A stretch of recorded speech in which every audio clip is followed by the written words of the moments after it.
Неважно, как долго вы ходили с Богом.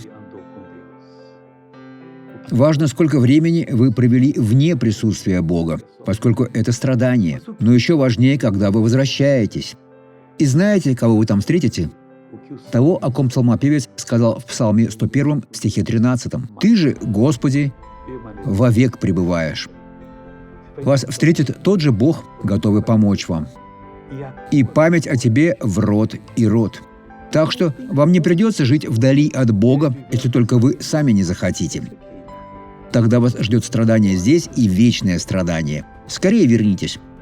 Удовольствие от того неверного, что вы совершили, не оправдает вашу вечную погибель. Посмотрите на благословленного человека.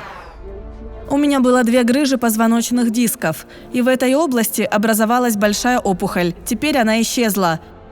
Слава Богу. Как долго это продолжалось? Приблизительно около 2 лет. 2 года. Чего вы не могли делать? Из-за боли в ноге я почти не могла приседать.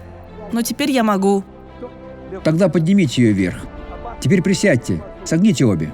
Я больше не чувствую боли. У меня была здесь опухоль, но она прошла. Опухоль тоже исчезла. Тогда идите во имя Иисуса.